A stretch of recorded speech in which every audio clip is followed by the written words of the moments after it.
O programa tem o patrocínio de Seabra Foods.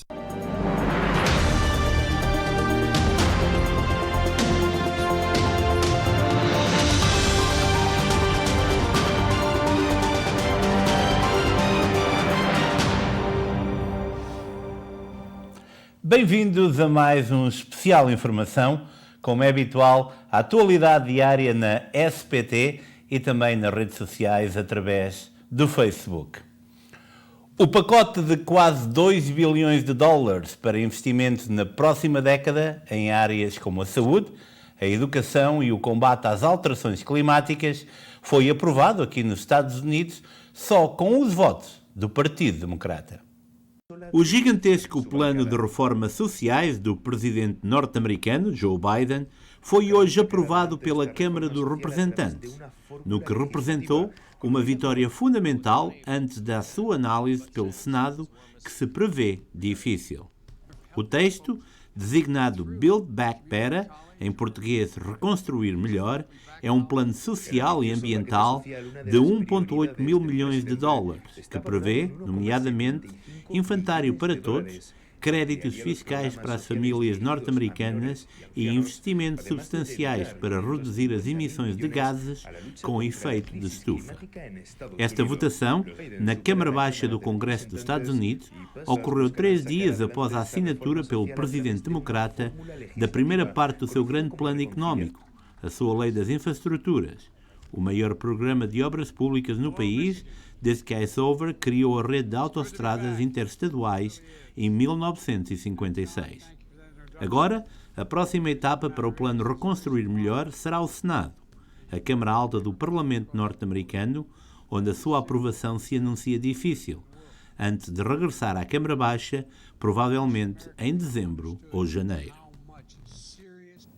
E hoje fez história em Washington.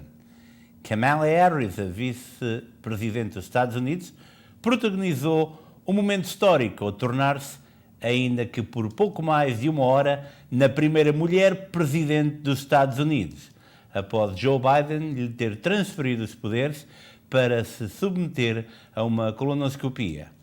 O democrata submeteu-se a esse exame de rotina no Centro Médico Militar Nacional Walter Reed e transferiu os poderes para a vice-presidente enquanto estava submetido a uma anestesia.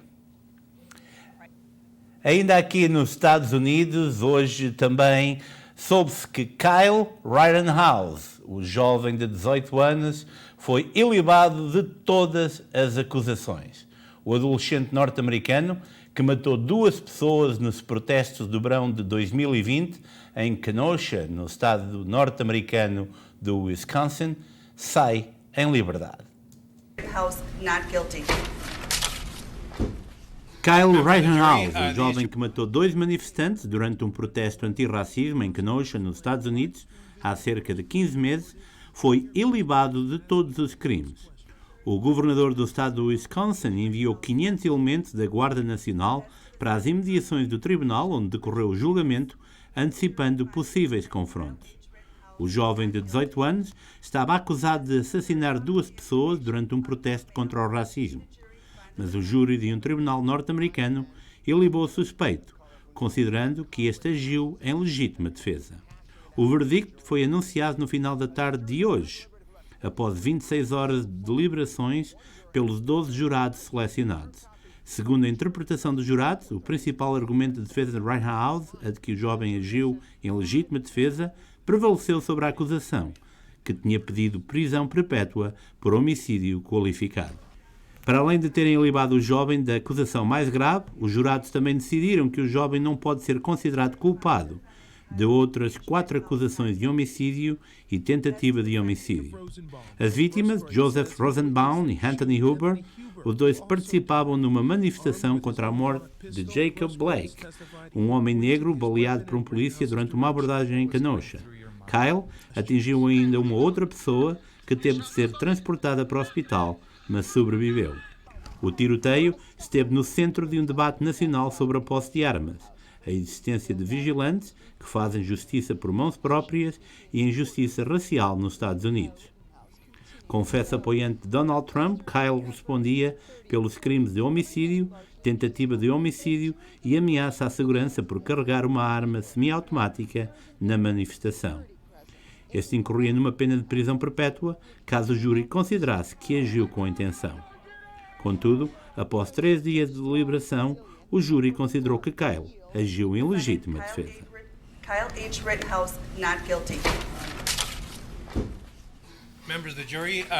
Imediatamente a seguir à leitura do verdicto, o presidente norte-americano, Joe Biden, apelou à calma e contra a violência e a destruição de propriedade, após a absolvição de um adolescente que matou 2 homens em 2020 durante protestos contra a violência policial, nomeadamente contra homens de cor. O presidente Biden referiu: a decisão deixou muitos norte-americanos com raiva e preocupação, inclusive eu, salientou o democrata em comunicado. Fiz a promessa de unir os norte-americanos, porque acredito que o que nos une é muito maior do que o que nos divide. Sei que não vamos curar as feridas do nosso país da noite para o dia, mas continuo firme no meu compromisso de fazer tudo o que estiver ao meu alcance para garantir que todos os norte-americanos sejam tratados com igualdade, com justiça e dignidade, de acordo com a lei, pode ler-se. Joe Biden apelou, no entanto, para que todos expressem as suas opiniões pacificamente e com respeito pela lei. Um casal na Califórnia roubou bilhões de dólares de fundos da Covid-19. Enquanto estavam em prisão domiciliária, cortaram as pulseiras eletrónicas, deixaram os filhos com um bilhete e fugiram. Foram hoje condenados a 6 e 17 anos de prisão. Um casal na Califórnia roubou milhões de dólares de fundos da Covid-19, tendo fugido depois, antes de deixar um bilhete aos filhos. É o primeiro caso de fraude com fundos governamentais para a Covid-19 que foi a tribunal. O casal, Richard Ayvazyan e Marietta Tiberian, foi condenado a penas de prisão por fazer parte de um esquema que roubou cerca de 20 milhões de dólares de apoio à pandemia. A sentença foi lida na segunda-feira sem a presença dos arguidos, uma vez que estão em fuga desde agosto e são agora procurados pelo FBI. O casal estava em prisão domiciliária desde junho em San Fernando Valley, em Los Angeles, mas em agosto cortaram as pulseiras eletrónicas e fugiram. Deixaram para trás 3 filhos adolescentes, com 13, 15 e 16 anos, a quem deixaram um bilhete. No bilhete podia ler-se: "Vamos estar juntos novamente um dia." E isto não é uma despedida, mas sim uma breve separação uns dos outros. Os 3 jovens estão à guarda dos avós e de um responsável apontado pelo tribunal. O esquema contou com mais 5 pessoas. O dinheiro roubado foi usado para pagar um estilo de vida luxuoso que incluiu a compra de mansões em 3 cidades da Califórnia, moedas de ouro, diamantes, mobiliário, relógios de luxo e uma moto Harley Davidson, segundo o procurador. O grupo usava identidades falsas ou roubadas, de acordo com os documentos e provas apresentadas em tribunal, para apresentarem candidaturas fraudulentas para cerca de 150 empréstimos federais de ajuda à pandemia para empresas fictícias em São Fernando Valley. Alguns dos nomes pertenciam a pessoas já mortas e a estudantes estrangeiros que passaram por pouco tempo pelos Estados Unidos. Além dos documentos de falsas identidades, foram também apresentados documentos falsos, como declarações de impostos e folhas de pagamentos a credores. O FBI está agora a oferecer uma recompensa de 20 mil dólares que possa levar ao paradeiro dos 2 foragidos. Os organismos reguladores de saúde dos Estados Unidos alargaram as doses de reforço da vacina contra a Covid-19 a todos os adultos, antecipando-se ao provável aumento de casos na época festiva. Os reguladores dos Estados Unidos alargaram esta sexta-feira as vacinas de reforço para a Covid-19 a todos os adultos, expandindo assim a campanha do governo para reforçar a proteção e antecipar-se ao aumento de casos que podem piorar com as festas de fim de ano. A Pfizer e a Moderna anunciaram a decisão da FDA depois de pelo menos 10 estados já terem começado a oferecer reforços a todos os adultos. A ação mais recente simplifica o que até agora tem sido uma lista confusa de quem é elegível.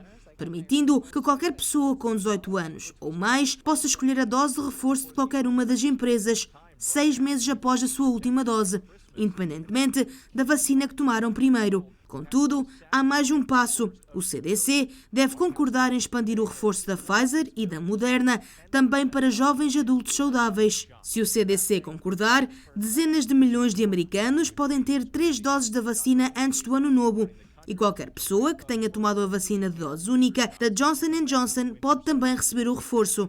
Todas as 3 vacinas contra o vírus usadas neste momento nos Estados Unidos oferecem ainda proteção alta contra a doença grave, incluindo hospitalização e morte, mas a proteção contra infecções pode diminuir com o tempo. Até agora, a da Pfizer, bem como a da Moderna, estavam apenas disponíveis para grupos vulneráveis. Mais de 195 milhões de americanos estão totalmente vacinados com 2 doses das vacinas Pfizer ou Moderna ou a vacina de dose única da Johnson & Johnson. Ainda assim, pelo menos mais de 30 milhões já receberam o reforço da vacina. Ontem mostramos que há grande preocupação na Europa e em Portugal em relação aos casos de Covid-19. Falámos também da situação aqui nos Estados Unidos, nomeadamente nos estados onde a presença portuguesa é acentuada. Hoje vamos focar-nos um bocadinho nas cidades aqui de New Jersey. Nas últimas 24 horas, 1.923 novos casos em todo o estado, também 13 mortes. Em Newark, desde segunda-feira, foram contabilizados 208 novos casos, uma subida muito acentuada. Um residente de Newark faleceu também, já esta semana. Na cidade de Elizabeth, temos mais 40 casos contabilizados nos últimos 2 dias, nas últimas 24 horas 16, no dia anterior 24, também mais uma morte contabilizada na vizinha cidade. Quero também referir que em Newark, ontem à noite, a violência continuou, mas as forças policiais conseguiram apreender mais 8 armas e prenderam 7 pessoas relacionadas com os tiroteios das 2 últimas noites. Até o momento foram apreendidos em Newark este ano 712 armas ilegais, um aumento de 33% quando comparado com igual período no último ano. Já sabe que pode acompanhar todos estes desenvolvimentos através do nosso site www.spttvchannel.com. Vamos agora a Portugal. Especialistas de várias áreas da saúde e políticos voltaram ao Infarmed esta sexta-feira e reuniram-se para avaliar a evolução da pandemia da Covid-19, numa altura em que se registra um aumento de infecções em Portugal. Marcelo Rebelo de Sousa falou hoje ao país. Foi muito interessante, mais esta sessão do Infarmed, de um duplo ponto de vista. Por um lado, no retrato da situação, em que houve um acordo entre os especialistas quanto à importância da vacinação na diferença entre o que se vive este ano e o que se vivia há um ano. Maior gravidade há um ano do que este ano. E a vacinação fez a diferença. E apresentaram números vários, que foram, aliás, transmitidos aos portugueses em direto, milhares e milhares de casos que não ocorreram, milhares de dias de internamento que não foram necessários, milhares de mortes que não se verificaram. Portanto, a vacinação provou ter sido essencial como processo para fazer a diferença. Depois, olhou-se para o futuro e, em várias intervenções, nomeadamente da Sra. Professora Raquel Duarte, houve uma reapresentação de propostas sobre as quais o Sr. Primeiro-Ministro irá ouvir os partidos e depois se pronunciará e o Governo se pronunciará, que retomam as propostas de setembro, com acento tónico na vacinação. Vacinação agora quer dizer aquilo que se tem chamado o reforço, começando por certos setores particularmente sensíveis da população e reforço num prazo de tempo importante, atendendo a que como estamos a aproximar do fim do ano, da época que é sempre a época mais sensível, mesmo na gripe tradicional, dezembro, janeiro. Mas depois também a máscara, também o distanciamento físico, também uma série de outras precauções que vinham de trás e foram acentuadas, sobretudo a pensar em aglomerações, em recintos fechados e também, naturalmente, no período de Natal e fim do ano que se avizinha. Foi, portanto, muito instrutiva, tão esclarecedora que teve menos questões do que é habitual. Isto quer dizer que os presentes sentiram-se amplamente esclarecidos e até houve uma exposição nova, a juntar aquela que foi feita pelo Sr. Coronel Penha Gonçalves sobre o ritmo de vacinação, que foi uma exposição sobre o próprio discurso, a própria ideia de tornar clara a mensagem e a leitura pelos portugueses daquilo que está sendo feito e vai ser feito em termos de medidas. E foi isto. Foi uma reunião muito pacífica, muito instrutiva e com sugestões muito claras em relação ao futuro. E quarta-feira saberemos mais. Portugal registrou mais 5 mortes por Covid-19 e mais 2.371 novos casos de contágio. A incidência e o índice de transmissibilidade registaram subidas.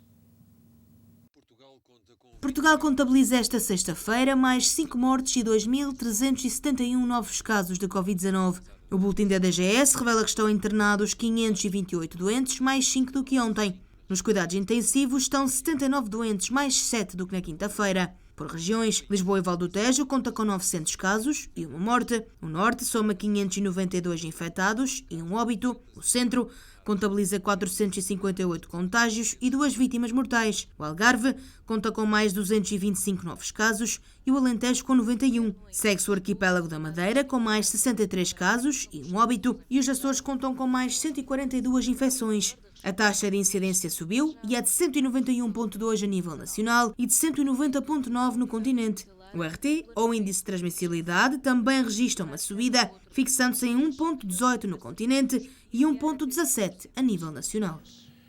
Na Europa, as restrições regressam progressivamente. Os checos não vacinados, a partir de segunda-feira, não poderão frequentar restaurantes, bares, museus, cabeleireiros, hotéis ou eventos públicos. Já na Alemanha, onde foram registados mais de 65 mil novos casos diários de infecção, um recorde para este país desde o início da pandemia, ainda a chanceler Angela Merkel declarou que a situação é dramática. No regresso progressivo das restrições na Europa, são agora os checos não vacinados a ficar muito mais limitados no dia-a-dia. A partir de segunda-feira não poderão frequentar restaurantes, bares, museus, cabeleireiros, hotéis ou eventos públicos. Apesar de esta semana a Chequia ter registrado mais de 22 mil casos diários, os protestos contra as vacinas sucedem-se. Apenas 58% da população completou o processo de imunização contra a Covid. Na vizinha Eslováquia, os números são ainda mais baixos. Só 45% dos eslovacos receberam a inoculação. As máscaras voltam a ser obrigatórias dentro e fora de portas e, tal como os checos, os movimentos serão mais restritos para os não vacinados numa altura em que os hospitais do leste do país se encontram à beira da ruptura. Os húngaros começam o fim de semana com a reimposição da máscara nos espaços fechados. A terceira dose da vacina passa também a ser requerida entre os trabalhadores da área da saúde. Mais de 65 mil novos casos diários de infecção, um recorde para a Alemanha desde o início da pandemia. Ainda a chanceler Angela Merkel declara que a situação é dramática. As interdições para os não vacinados já abrangem a maior parte dos Estados federais.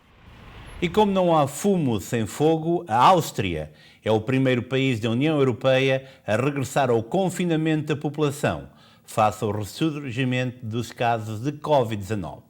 O anúncio foi feito hoje pelo chanceler austríaco e passos que se extremam numa altura em que o país registra 15 mil novos casos por dia. É a decisão que muitos temiam. A Áustria volta a decretar o confinamento a nível nacional para tentar travar a forte vaga de casos de Covid que se abateu sobre o país. Mas, a partir de fevereiro, as vacinas tornam-se obrigatórias, passos que se extremam anunciados pelo atual chanceler numa altura em que o país registra 15 mil novos casos por dia. Infelizmente, temos de avançar com medidas a curto prazo, para além das decisões para o médio prazo. O Governo Federal chegou a acordo com os governadores estaduais. Perante a gravidade da situação, não temos outra opção a não ser a de impor mais restrições para toda a gente.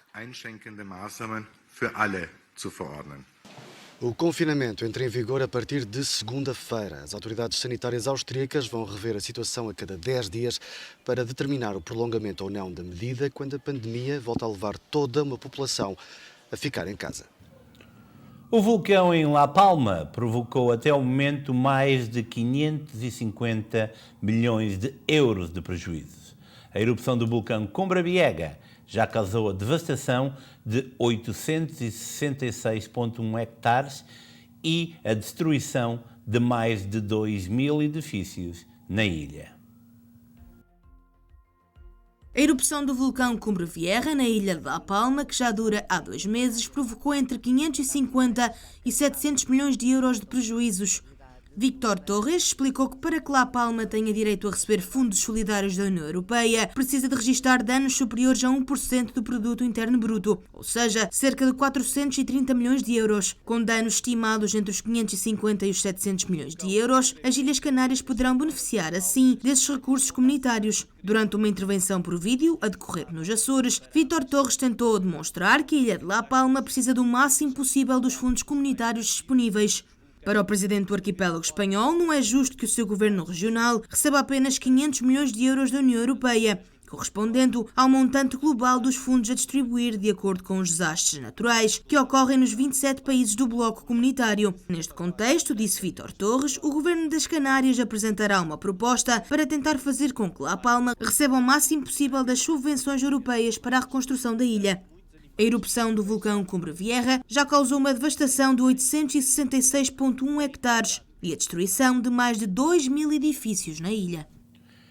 As buscas para encontrar sobreviventes no oeste do Canadá, afetados há vários dias por graves inundações e deslizamentos de terra, mantiveram-se hoje, enquanto centenas de pessoas foram evacuadas de uma área isolada pela enchente das águas.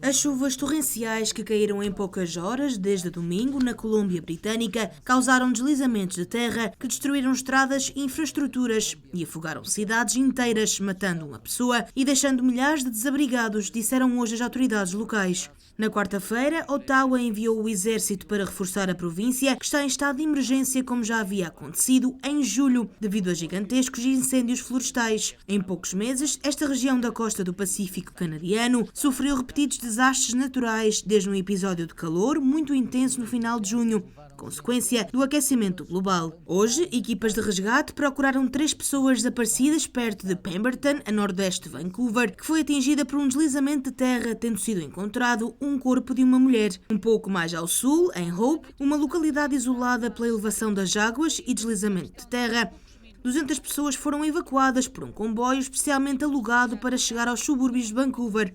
Quase 600 pessoas foram evacuadas dos 162 mil habitantes da cidade. A desflorestação da Amazónia aumentou 22%. Os valores recordes são oficiais e fizeram soar campainhas em Brasília, mas só foram divulgados depois da Cimeira do Clima, o que levou os ambientalistas a classificarem a situação como um duplo escândalo. O governo brasileiro declarou guerra ao desmatamento da Amazónia. Os anos da era Bolsonaro foram também anos de recordes consecutivos na destruição da floresta. Em 12 meses desapareceram mais de 13 mil quilómetros quadrados de vegetação. É o maior valor desde 2007. Numa conferência de imprensa conjunta dos Ministérios do Ambiente e da Justiça, o Executivo anunciou que a partir de agora vai ser usada força total. O Ministro do Ambiente garante que o dispositivo no terreno já contraria a tendência dos dados oficiais agora divulgados. São números que tiveram uma alta, que não refletem exatamente a atuação dos últimos meses, que nós estamos sendo mais presentes, e a Força Nacional, junto com o IBAMA e ICMBio, tem atuado em 23 municípios de forma permanente. São números ainda que são um desafio para nós e teremos que ser mais contundente em relação a esses crimes. O governo brasileiro não consegue explicar porque é que o relatório com a data de 27 de outubro só foi divulgado depois de terminada a Conferência do Clima das Nações Unidas, que acabou há menos de uma semana em Glasgow. Diz o Ministro da Justiça que o que importa é analisar os novos dados. A gente precisa entender um pouco melhor esses números, nós vamos fazer um desdobramento desses números, a gente vai entender exatamente onde é que estão os problemas, onde é que estão, se é que tem algum tipo de desmatamento legal nisso aí, o que é legal, o que é ilegal, aonde estão os gargalos e quem está fazendo isso. A desflorestação da Amazónia entre 2020 e 2021 aumentou 22%. Os ambientalistas classificam a situação como um escândalo. E em várias frentes observamos problemas, não é só a Covid-19, são também as questões climáticas, as cheias no Canadá, também em partes dos Estados Unidos, agora esta situação no Brasil, também em África, a crise política no Sudão. É caso para dizer que devemos parar para pensar e devemos, por que não, mudar um bocadinho o shift para algo mais positivo. Lembram-se do Ricardo Pereira, nosso querido colega? Pois bem, o Ricardo Pereira é um dos jornalistas do projeto CNN em Portugal. O projeto chegou a Portugal e estreia na próxima segunda-feira. Falámos com o Ricardo, que nos dá mais pormenor sobre este lançamento, e a entrevista passa por saber o que é a CNN em Portugal.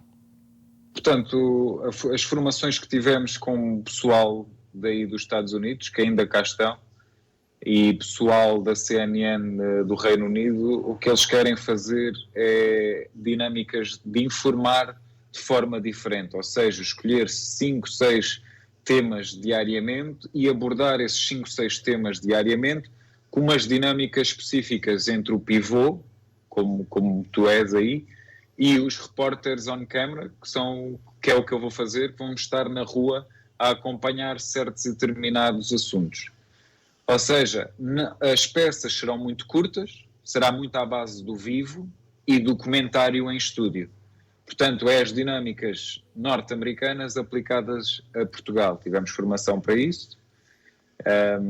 E agora é ver como é que serão aplicadas aqui em Portugal, porque o jornalismo é diferente, a maneira de fazer jornalismo é diferente. Portanto, é uma questão de esperar para ver e ver como é que corre. A nível de logística, o que é que a CNN Portugal envolve? É uma equipa para já muito grande, como tu deves saber e como as pessoas se não sabem, foi o trabalho com mais aplicações de sempre, com mais candidaturas de sempre, foram mais de 4.200, entramos 26, somos 26 jornalistas novos, acho que se juntam nomes do jornalismo como Judite de Souza, o Júlio Magalhães, entre pessoas da casa da TVI, que estavam na pool da TVI 24, ou seja, ao todo somos à volta de 50 jornalistas, sem contar com os comentadores e com o pessoal que trabalha por trás da câmara, na produção, na realização. Aí a equipa será à volta dos 100, sem ter qualquer coisa. O estúdio é o maior da Europa, não sei se vocês já sabiam, o estúdio de informação da CNN Portugal é o maior da Europa, é um estúdio que, como vocês vão poder ver, é um estúdio muito grande, nunca tinha visto um estúdio tão grande, para ser sincero, até porque é o maior da Europa. E pronto, houve um investimento muito grande, não só da CNN, como da Média Capital, porque é uma parceria entre os dois. E agora é ver como é que o povo reage. Para já. O que eu posso dizer e do que me dizem, não é que há muita expectativa em relação a este canal e as principais intenções dos responsáveis deste canal é trazer de volta à televisão pessoas que já deixaram de ver televisão, que deixaram de confiar na informação que era feita aqui em Portugal, e esse é o principal objetivo. Ricardo, tu deixaste uma marca aqui nos Estados Unidos e esperamos um dia que voltes cá, mas para já quais são as tuas expectativas aí na CNN? A minha expectativa acima de tudo, é evoluir profissionalmente. Evoluí aí muito, graças a vocês, graças à SPT.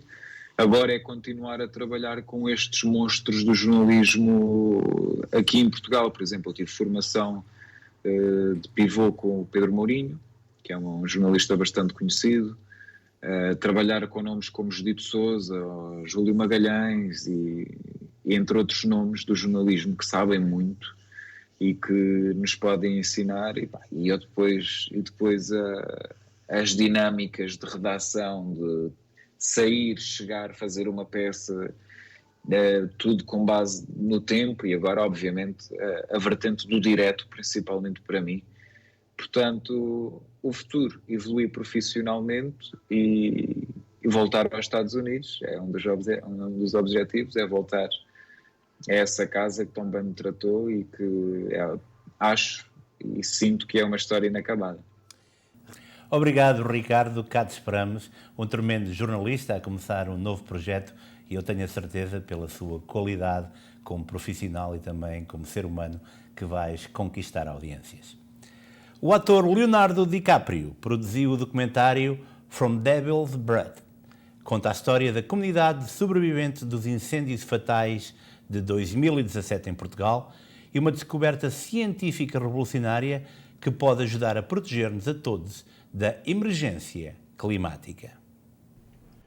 O ator Leonardo DiCaprio produziu um documentário com realização de Orlando Bondet Zidel sobre as alterações climáticas e baseado nos incêndios de Pedrógão Grande, que aconteceram de 17 a 24 de junho de 2017 e provocaram 66 mortes e 204 feridos. From Devil's Breath, em tradução livre, da respiração do diabo, é o nome do documentário que foi exibido em 2 sessões na 26ª Cimeira do Clima das Nações Unidas, que decorreu em Glasgow de 26 de outubro a 12 de novembro. O documentário, segundo a revista Time, centra-se na improvável narrativa na primeira pessoa de 2 histórias que colidem.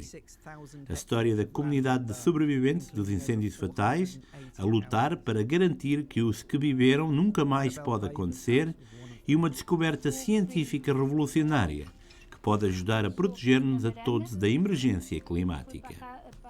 As gravações do documentário decorreram no início de 2020 e retratam a história de Nádia Piazza, que perdeu o filho e que foi presidente da Associação das Vítimas do Incêndio de Pedrógão Grande, e de um dos feridos graves, Vítor Neves, do bombeiro Sérgio Lourenço e de Sofia Carmo, dinamizadora de projetos de reflorestação da área afetada. O documentário From Devil's Breath, que esteve presente no Palm Springs International Film Festival em junho, vai agora fazer parte da série documental Tipping Point, produzida pela Day Zero Productions, empresa de Trevor Noah, anunciou a produtora britânica Grain Media. E o prometido é devido. O documentário Nemias Queta, Big Dream, já está disponível no YouTube e conta a história de sucesso de Nemias Queta, a estrela portuguesa do Sacramento Kings na NBA, desde a sua família até o Val da Amoreira, antes de chegar a Sacramento. Sonho. Dream. O documentário Nemias Queta, Big Dream, uma curta-metragem do projeto BetClick NXT, estreou na passada quarta-feira e dá-nos a conhecer o basquetebolista português em todo o seu percurso e as dificuldades por que passou até chegar à famosa NBA. Comecei a ver os jogadores da NBA e comecei a gostar muito mais do basquete, a idealizar o sonho da NBA. Da autoria do realizador português André Brás, esta obra cinematográfica conta passo a passo a carreira de Nemias Queta, que, segundo os amigos e familiares, tinha 2 pés esquerdos para jogar futebol e demorava uma eternidade para passar a bola. Quando eu treinava, ele via os outros meninos a treinar do outro lado. E uma vez, acho que é o Frederico Cabrita que viu e disse para treinar também. Começou a treinar de sandálias. Esse foi o motivo pelo qual, a dada altura, se virou para o basquetebol e ingressou nos escalões de formação do Barreirense. Mas era um miúdo também extremamente... Comecei a perceber que ele estava a pegar mesmo a sério. E outra coisa que eu espreitava ela a ver também filmes, a ver inglês, a ver jogo. E comecei a dizer assim para mim, isto aqui não está para brincadeira, é melhor eu ter calma e apoiá-lo.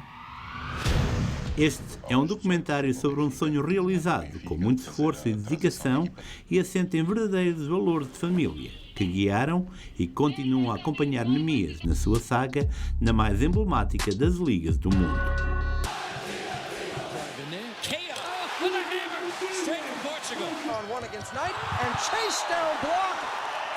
Rodada em contexto de pandemia, o que obrigou o realizador a contratar uma equipa localizada nos Estados Unidos e liderada por Carlos Ferreira para as filmagens, fruto da impossibilidade de viajar para os Estados Unidos, o documentário foca muito a raiz do basquetebolista do Sacramento Kings, não só familiar, como da localidade onde viveu, o Val da Amoreira. Orgulho português em terras do tio Sam. Congratulations, Nemias Queta, e que o futuro te traga tudo aquilo que tu tens direito. Vamos agora ao desporto. O Benfica carimbou hoje o acesso aos oitavos de final da Taça de Portugal, depois de receber e vencer o Paços de Ferreira por 4-1. As Águias estiveram a perder até os 78 minutos, por conta do gol de Nuno Santos no início da segunda parte, mas um golaço de Grimaldo acordou a equipa encarnada a tempo e horas de evitar uma queda estrondosa na prova rainha. Também na Taça de Portugal, o Portimonense qualificou-se hoje para os oitavos de final, após vencer no reduto do Penafiel da segunda Liga por 3-0, num jogo resolvido na primeira parte. Ailton Boa Morte adiantou o Portimonense aos 26 minutos e bisou 4 minutos depois, antes de Angulo fazer o terceiro aos 42 e fixar o resultado final num jogo em que a eficácia dos algarvios, mais experiente e com melhores executantes, acabou por fazer a diferença. O sonho terminou. A Espanha venceu hoje a França por 3-1, garantindo assim ambas as equipas num lugar na final da 54ª edição do Campeonato da Europa de Hóquei em Patins e deixando Portugal fora da luta pelo título em Paredes. Este resultado trouxe o pior cenário para a seleção portuguesa. A vitória espanhola frente à França por 3-1 colocou a equipa lusa automaticamente de fora da final, mesmo sem disputar o último jogo desta fase da prova. Aos atuais vice-campeões europeus, apenas interessava que a França não perdesse ou que a Espanha vencesse por mais que 2 golos. Os encontros da Taça Davis na Áustria, agendados entre 25 e 30 de novembro, vão decorrer à porta fechada devido ao novo confinamento decretado pelo governo austríaco, anunciou hoje a Federação Internacional de Ténis. Sei que as seleções, os organizadores e todas as pessoas implicadas na competição partilham a nossa decepção para ver os encontros da Taça Davis em Innsbruck, a cidade onde iria decorrer, serem disputados à porta fechada, evidenciou o presidente do organismo, citado em comunicado. Vamos agora ao valor do dólar em Portugal e no Brasil e vice-versa. 0,8844, 1,1308 para o euro, já o real 5,5338, 0,1807.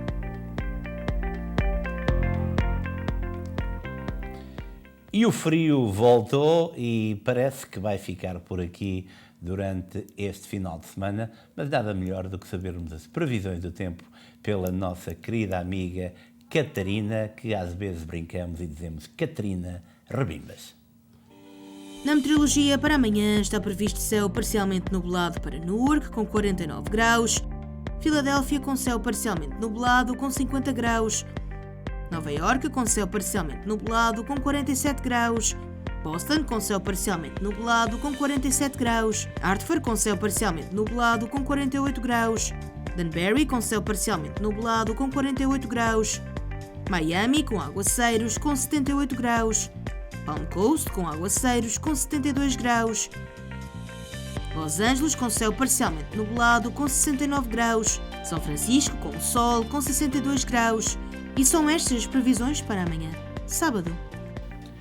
E se ainda não sabe, o concerto de Zé Amaro está quase a começar em Yonkers, por isso mesmo não perca a próxima ronda comunitária, onde lhe daremos todos os pormenores do concerto de hoje, também do concerto de amanhã em Farmingville e de domingo na Casa do Ribatejo, aqui na cidade de Newark.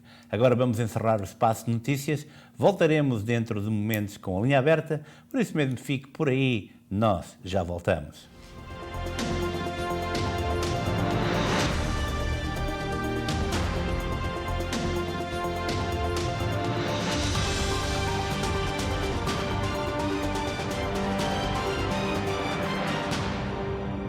Este programa teve o patrocínio de Seabra Foods. Descubra na Volkswagen Open Roads, em Bridgewater, New Jersey, o melhor serviço mecânico para o seu automóvel. Faça a reparação do seu veículo com confiança com mecânicos certificados pela Volkswagen, sempre com serviço personalizado e em português. Temos ainda 15% de desconto por tempo limitado. Só na Volkswagen Open Roads, em Bridgewater, New Jersey. Bom Porto, uma marca do grupo Rui Costa e Sousa Irmão, a única companhia portuguesa com fábricas de bacalhau na Noruega e Portugal. Com presença na Noruega, Portugal, Brasil e Estados Unidos, Bom Porto tem uma garantia de qualidade única no mercado, controlando o bacalhau desde a saída das águas da Noruega até à sua mesa. Com o bacalhau Bom Porto, pronto a cozinhar, não precisa de esperar. O que demorava dias, agora está pronto a comer em poucos minutos. Bom Porto é o verdadeiro bacalhau norueguês com toque português. Bacalhau é Bom Porto.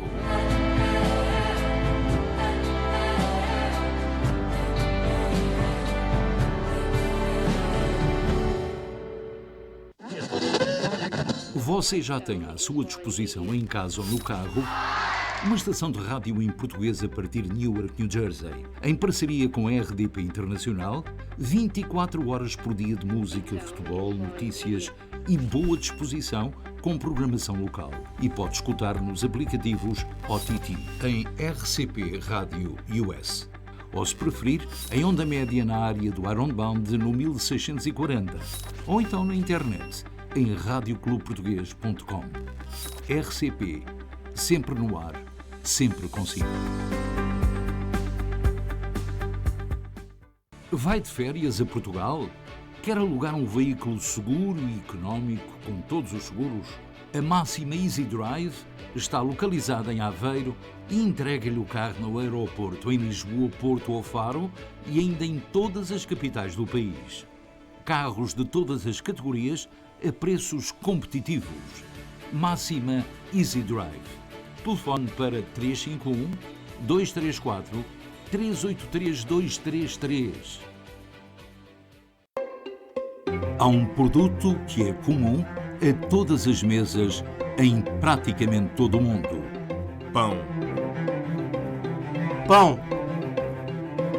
Bread. El pan. Este anúncio é só para quem gosta de pão. America's Bakery, 973-372-0700.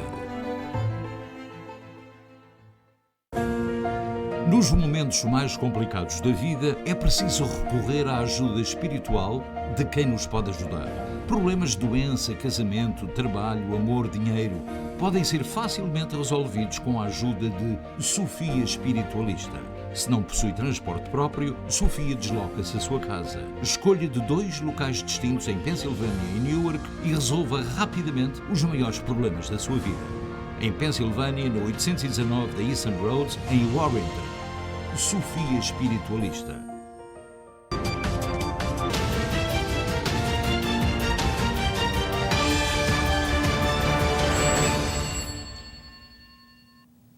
Bem-vindos à linha aberta. Já sabe que pode falar connosco através do 973-264-1462. Não se esqueça de baixar o som da televisão e falar apenas pelo telefone, de modo a que a comunicação seja o melhor possível. Vamos começar com informações pedidas ontem sobre a renovação da carta de condução no consulado, se é possível ou não. Toda a informação em referência aos serviços consulares, nomeadamente para processo de carta de condução, estão disponíveis no site do consulado e eu recomendo a todas as pessoas que leiam toda a informação. Eu volto a referir o site do consulado, newark.consuladoportugal.mne.pt, de modo a saber se a sua situação específica se aplica a alguns dos casos lá tratados. Lembro também que tudo o que é certidões de casamento, de nascimento, de óbito, certificados de bagagem e outro tipo de assuntos podem ser tratados sem uma ida ao consulado. Vamos para a primeira chamada da noite. Olá, muito boa noite, com quem tenho o prazer de falar. Ai, Maria Andrade. Dona Maria, muito boa noite. De onde é que nos está a chamar, por favor? Estou a chamar de Rhode Island. Rhode Island. Em que é que eu posso ajudá-la, Dona Maria? O meu marido esteve na Guiné 2 anos e tive que preencher o formulário. Ok. E nunca mais vi resposta, nada. Ninguém entrou em contato comigo. Não sei nada, nada. Ok. A senhora recebeu alguma carta do organismo das Forças Armadas em Portugal? Nada. Quando é que submeteu o seu processo? Não tenho certeza, mas foi já há uns meses acrescentados. A senhora fez na Casa dos Açores em Fall River? Exatamente. Exatamente. Ok, o que poderemos fazer, eu vou ficar com o seu número de telefone e desde já quero lembrar que no primeiro final de semana de dezembro iremos fazer o especial informação desde Fall River e, portanto, possivelmente aí poderemos rever e fazer um requerimento para saber qual é a situação do processo da senhora. Vou ficar com o seu número de telefone e depois, nessa altura, entrarei em contacto, já que a nossa equipa estará em Fall River durante 3 ou 4 dias. Está bem? Muito obrigada. Agradeço muito a sua ajuda. Obrigada, Dona Maria, e cuidado porque os casos de Covid-19 aí em cima também estão a apertar um bocadinho. Está bem? Ok, e é assim, portanto, aqui fica a informação em primeira mão. Iremos fazer o especial informação na primeira sexta-feira do mês de dezembro para também festejar junto à Casa dos Açores da Nova Inglaterra o seu 30º aniversário. Vamos à segunda chamada do dia. Olá, muito boa noite, com quem tenho o prazer de falar. Boa noite, aqui é a Tina. Olá, Tina, como é que estás e de onde é que nos estás a chamar, por favor? De Connecticut. Sim. Eu estou bem e o aqui como é que está? Sempre ótimo, especialmente quando temos chamadas de Connecticut, é sempre bom. Diga lá então, Ok, Tina. olha, eu tenho uma pergunta. Eu levei o Johnson & Johnson em março, no fim de março, dia 31 de março, e eu só quis, eu ouvi a conversa, mas já apanhei no fim. Eu já posso levar o booster? Sim. Ou é só para quem já tem 65 anos ou mais? Não.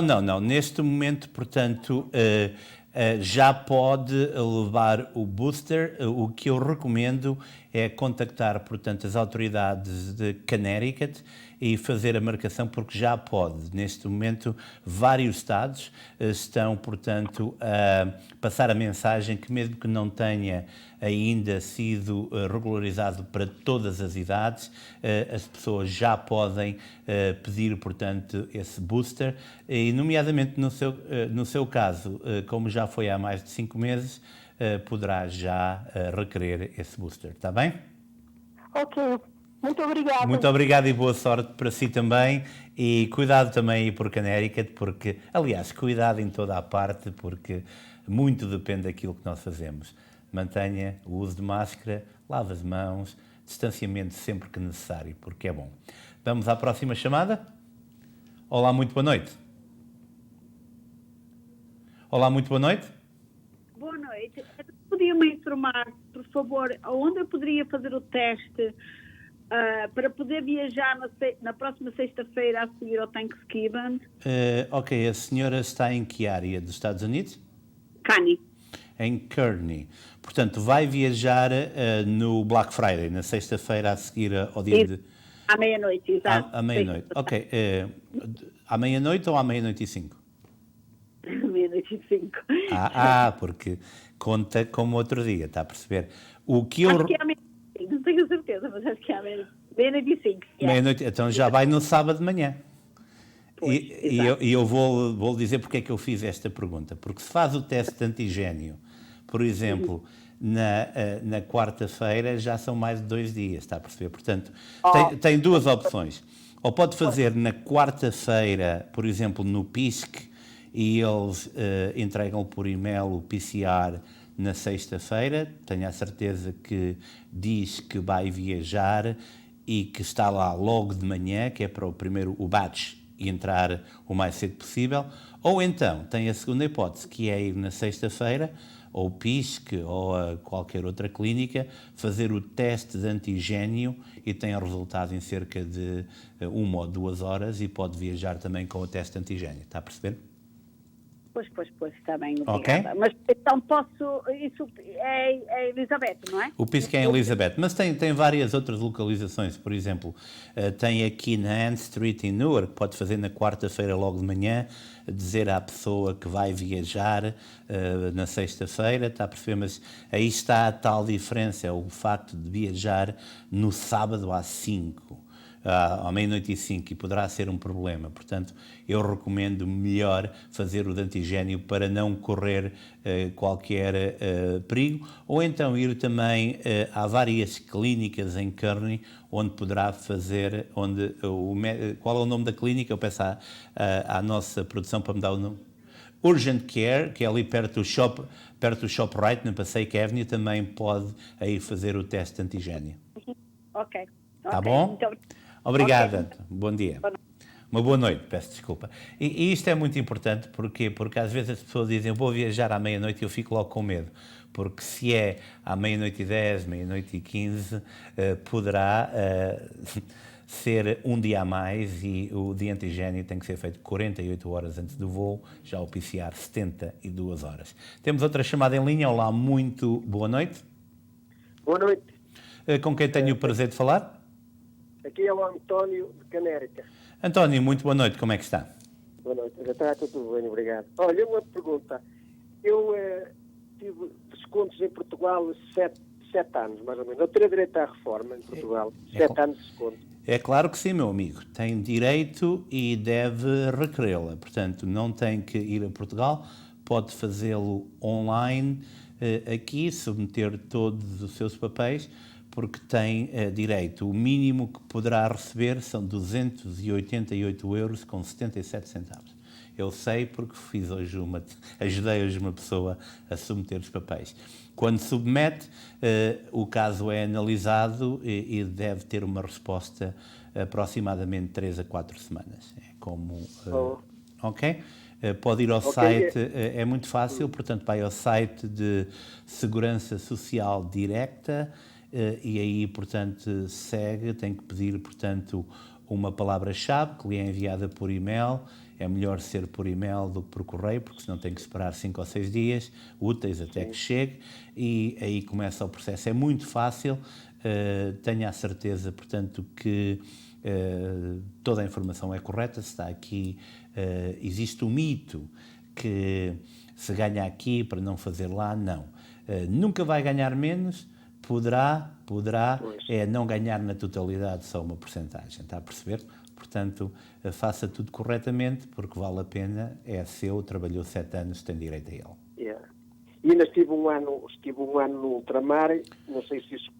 É contabilizado, e uma das perguntas lá feita é exatamente sobre isso. Portanto, se teve serviço no ultramar, esse tempo é contabilizado a dobrar também. E outra coisa, então eu já podia estar reformado há 2 anos, se ele me der isso, posso ir buscar retroativos ou não? Não deve. É muito difícil porque tem que provar porque é que não submeteu. Eu sei de casos em que as pessoas referiram, portanto, que poderiam, devido ao Covid, que não puderam, mas é muito difícil, é muito complicado.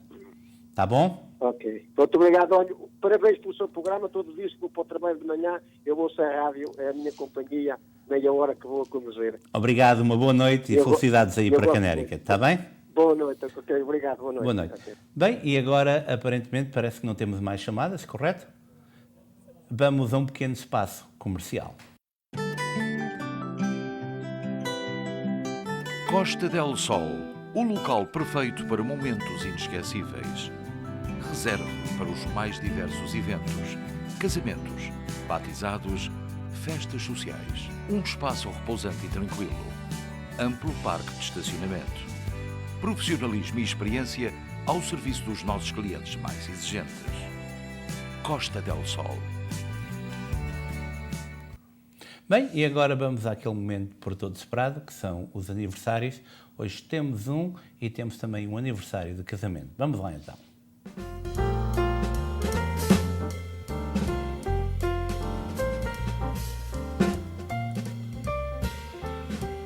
Andreia Nunes, 22 anos de idade. Muitos parabéns, Andreia. E agora o outro momento, que é uma união de facto. Vamos então saber quem é que está hoje a celebrar o seu aniversário. É o casal Sara e Alcides Cruz.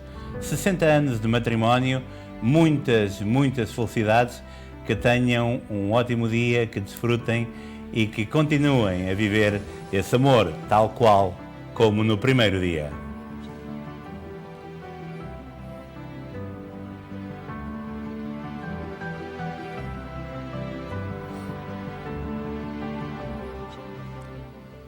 E agora vamos à edição digital do jornal Luso-Americano, que já está hoje no seu e-mail ou então no website do Luso-Americano. Vamos lá então.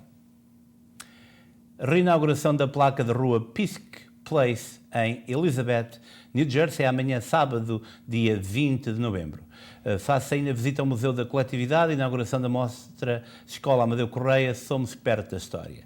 Até 31 de dezembro, associações de lusas nos Estados Unidos podem habilitar-se a apoios financeiros do Estado português e os Estados Unidos com 7 posições. Abertura de 102 vagas nos concursos para os serviços periféricos externos do Ministério dos Negócios e Estrangeiros. Cristiano Ronaldo nas ruas de Nova Iorque é uma iniciativa de empresário luso-americano. Isso e muito mais no jornal Luso-Americano na sua edição online. E hoje tive a oportunidade de receber uma mensagem que gostei muito e para aqueles que entendem inglês, vocês vão ler. Eu vou dar 10 segundos e depois vou dar a tradução em português. Vamos lá então. Sitting beside my husband I said, I love you. He replied, is that you or the wine talking? I said, it's me talking to the wine. Em português. Eu estava assentado ao lado do meu marido e disse, amo-te. Ele respondeu-me, és tu que estás a falar ou é o vinho? Eu disse, não, sou eu a falar para o vinho. Espero que tenham gostado deste momento. Chegamos ao fim de mais uma edição do Especial Informação. É sempre um prazer estar na vossa companhia. O Luís Pires estará aqui na segunda-feira, porque vai regressar de férias. Foi um prazer enorme levar até si esta edição. Tenham um ótimo final de semana. Fique bem, fique com saúde. Até segunda-feira, se Deus quiser.